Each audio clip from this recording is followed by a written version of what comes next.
नमस्कार दोस्तों, आप सभी का स्वागत है अपने ही चैनल जीके माधिका पर। दोस्तों, आज के इस वीडियो में बायोलॉजी के टॉप 50 क्वेश्चंस देखेंगे। दोस्तों, सभी क्वेश्चन सिलेक्टेड एवं इम्पोर्टेंट लेकर आया हूं।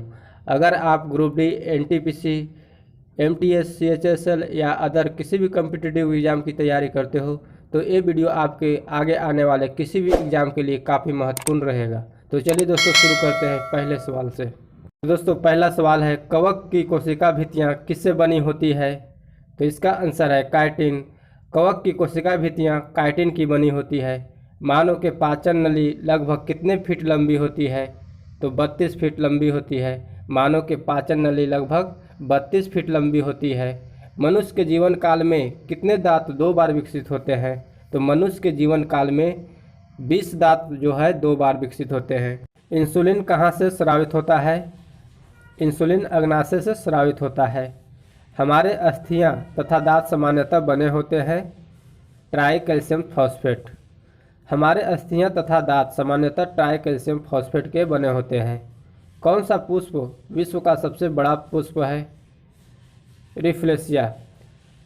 रिफ्लेशिया विश्व का सबसे बड़ा पुष्प है। अरक्तता किसकी कमी से होता है? अरक्तता हीमोग्लोबिन की कमी से होता है। कौन सा हार्मोन लड़ो उड़ो हार्मोन कहलाता है?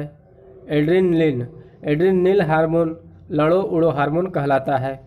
मानव शरीर में लाल रक्त कण यानी आरबीसी का निर्माण कहाँ से होता है? अस्थि मज्जा। मानव शरीर में लाल रक्त कण का निर्माण अस्थि मज्जा से होता है। पाचन क्रिया में प्रोटीन किस पदार्थ में बदल जाते हैं?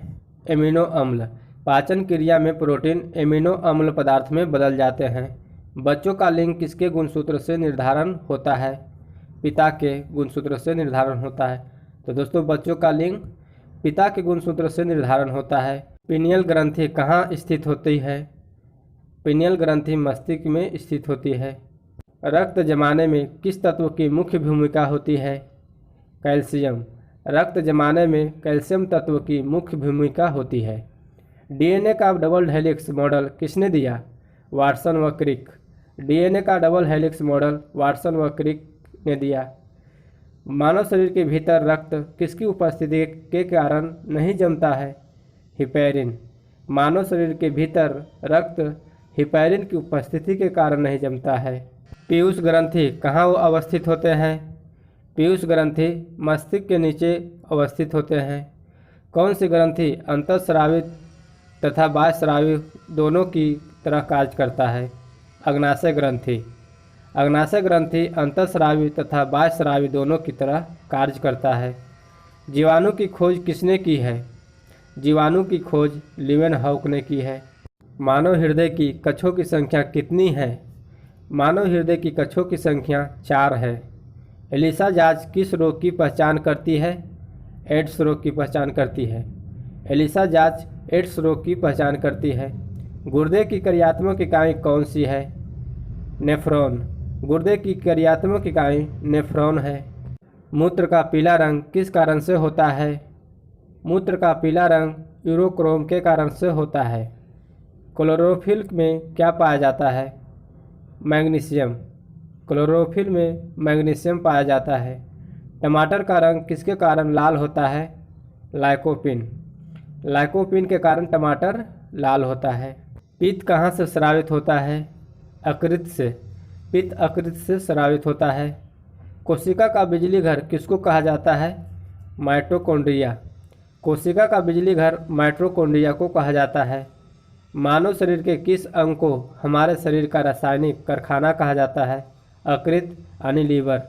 मानव शरीर के लीवर को हमारे शरीर का रासायनिक कारखाना कहा जाता है। मानव शरीर के किस अंग से नेफ्रॉन का संबंध है? उत्सर्जन प्रणाली। मानव शरीर के उत्सर्जन प्रणाली से नेफ्रॉन का संबंध है। कौन सा मानव त्वचा का रंग प्रदान करता है? तो मेलानिन। मेलानिन मानव त्वचा का रंग प्रदान करता है। किस ग्रंथि को मास्टर ग्रंथि भी कहते हैं? पीयूष ग्रंथि। पीयूष ग्रंथि को मास्टर ग्रंथि भी कहते हैं। मानव शरीर की कौन सी कोशिकाएं प्रायः मानव शरीर की रक्षक कहलाते हैं? डब्ल्यूबीसी। डब्ल्यूबीसी मानव शरीर की रक्षक कहलाते हैं। दोस्तों, डब्ल्यूबीसी को श्वेत रक्त कण कहते हैं और इसका जीवन काल याद रखना है। जीवन काल इसका होता है 2 से 4 दिन, तो 2 से 4 दिन भी याद रखना है। मादा पुष्प के किस भाग में निषेचन होता है? अंडाशय। मादा पुष्प के अंडाशय भाग में निषेचन होता है।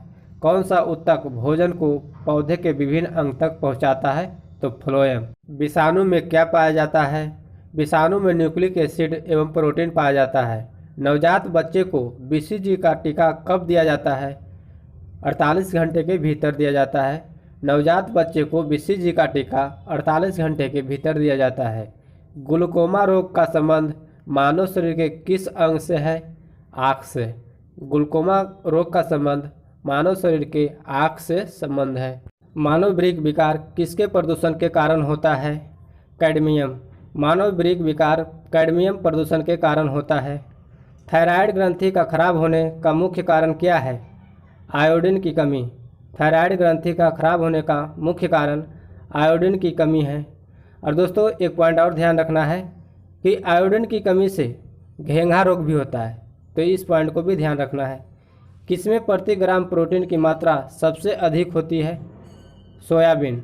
सोयाबीन में प्रति ग्राम प्रोटीन की मात्रा सबसे अधिक होती है। किस विटामिन की कमी से आँखों की बीमारी रतौंधी होती है?